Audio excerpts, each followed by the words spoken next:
Good afternoon, welcome back to Turbo Tortoises Tech. In this review, I have in front of me in this box the most powerful 14-inch notebook ever made. It is, of course, the Rog Zephyrus with the brand new 4900HS. Let's go!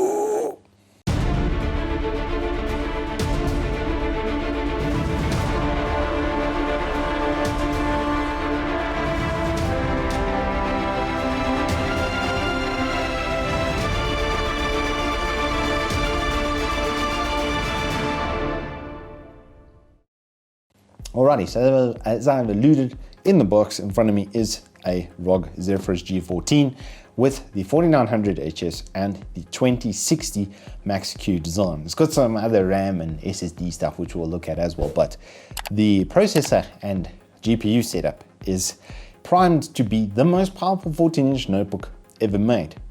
So let's start with what's in the box.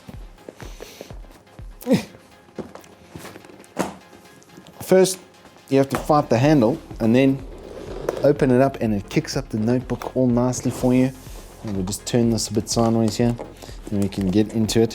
Whoop. And as you can see, it will help you remove the laptop. This is the laptop. You can see how thin it is. I mean, the build quality on this thing is incredible. We'll give you a couple of shots of that in a moment, but continuing on with the package and the experience of opening up this Rog thing. You've got the Republic of Gamers in the top right hand corner over here, and then a little Rog package, little love package if you will. And inside this little love package you will find 3 pieces of literature. The first being the G series notebook manual, and it gives you a couple of little tidbits of information about the Wi-Fi and how to charge it and how to turn it on, etc. So if you do need that, it is there to help you, because Rog, you know, they like to help people out with these kind of things. And then we have the warranty card. The nice thing about this warranty card is actually your serial number is on the back of this booklet. So if it does ever get rubbed off of your machine, etc., then you've got it right there. So that's worth keeping for sure, because yeah, 42,000 Rand notebook. Let's hang on to the warranty card. And then they have a really cool anime cartoon style little booklet with a couple of use case scenarios. And yes, it might seem a little bit kitschy, but I think it's cool that they made the effort, considering they're calling the back screen LED the animatrix, that they put in an anime styled little booklet on how to use it. Okay, I can see the corniness, but it's a nice little touch. It's effort, and that's always nice when you're buying a product like this, that they put in stuff like that. So I give a point there to Rog for doing that. Then we get to the other side pieces. Now, what confused me when I first opened up this thing was the fact that there are 2 3-pin power cables that come with this laptop.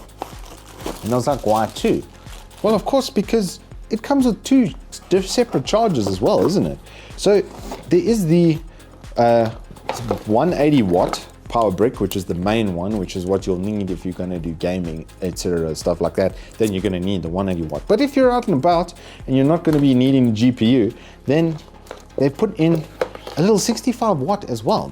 And this connects through the USB Type-C on the side of the notebook, which is also a Thunderbolt port, which is also able to connect displays.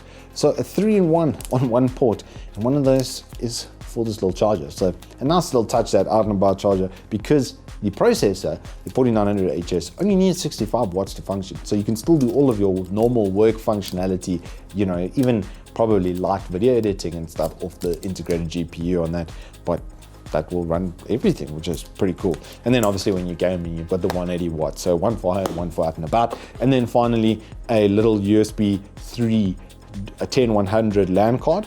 Now it does come with Wi-Fi 6 capable, so I don't think you'll need this if you've got AC Wi-Fi in your home to game off of it, etc., quite comfortably without any delay or anything like that. But if you are in need of a cable connection, then hey, well, nice little bit of them to throw that in to the notebook. But without further ado, I think it's time to have a closer look at the Rog Zephyrus and its beautiful angles.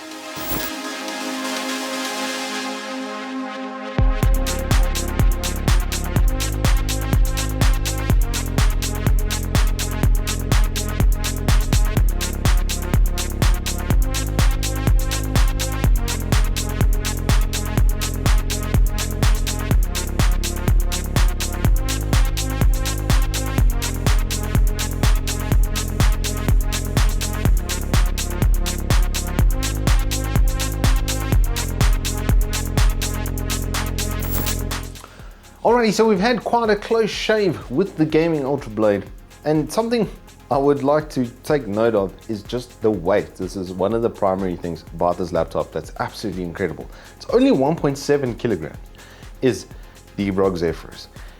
And for what it has in it at 1.7 kilogram, it's quite staggering.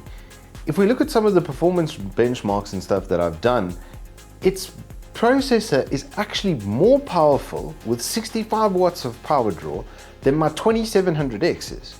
And that's in 18 months. They've basically taken the best 8-core 16-thread desktop that AMD could produce, made it so efficient that it can now fit inside a 1.7 kilogram laptop with very little fan curve because it's only producing drawing 65 watts worth of power, to the point that this thing stays cool and quiet regardless of its workload. It does have an RTX 2060, which isn't the most powerful RTX graphics card, but it'll play anything on 1080p at 60 FPS. And the one thing I want to draw special attention to when I was doing the benchmarks was just how smooth that gameplay really is. If we look at the Metro Last Light benchmark, I love this graph because it shows you dips in FPS when it's loading that sort of stuff into VRAM. A lot of the time is when you get those dips and spikes, and the processor is often the culprit when that is happening. But it isn't the case here, and I've seen it on most other mobile platforms. I'd say almost all of them. That's a first that I've seen on that thing. The way that this thing has been set up is just so clever, with the way that the kickstand pushes the laptop up. I mean, the software is ultra comprehensive. There's no overclocking and that sort of stuff, but if you're wanting to customize the animatrix display, if you're wanting to do different power curves and such for the laptop, I mean, the auto setting is already very good. You can put it in turbo or high performance if you want to make sure that there is no delay, because sometimes it does try and use the internal GPU before it goes to the discrete graphics. And then I would see weird kind of like a really low FPS, and then suddenly it would sort of spike up. But you can just disable that in NVIDIA control panel and set it to the discrete GPU constantly anyway. So these are not real problems. As far as the device goes, there's really no problem with this. And at 1.7 kilograms, yes, even with a price tag of 40K, you might look at it and go, well, that's a lot for a laptop. But a laptop with this kind of power, this is like having a PS4 Pro and a server in your pocket. That's what this is like. The power that this thing delivers for graphics and that sort of workload with a 2K 60 Hz screen as well, so you've got really nice on-the-go real estate to work on this kind of screen, is unparalleled. There's no product in the market that can fulfill what this does now, thanks to this Ryzen 9 4900HS and the way that ROG have put it together. It's actually just sort of mind-blowing, really. I've never actually used a laptop like this. I was, on the cusp of the launch of some of the best gaming notebooks in the world a couple years ago, and nothing was like this. That was this smooth, that just championed on, that everything I tried to throw at it, it just swatted to the side. I don't really know what else to say. I would have liked, honestly though, to get a 120 Hz version to see what 120 Hz 2K on this monitor would look like. The RTX 2060 can't really drive it because it's got 6 gigs of VRAM, so it does sort of cap out. Like if we look at the Superposition 4K benchmark, it does sort of cap out when it starts to run out of VRAM a little bit, and it doesn't. 8 gig I think would have been a bit better, but who says you could even fit it into the chassis? I think everything that they've done, considering the size of the chassis, it is just absolutely mind-blowing.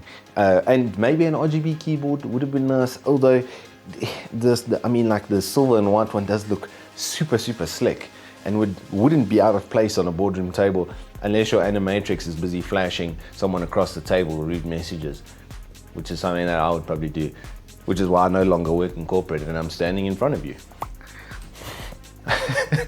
And on that bombshell, I'm going to end this review. Absolutely incredible piece of gear from ROG. I could only hope that they would be charitable enough to give me one day. Who knows what the future holds. Anyway, thank you all so much for watching. We do hope you've enjoyed this review. If you have, hit us up with a like and subscribe, and we will see you on the flip side.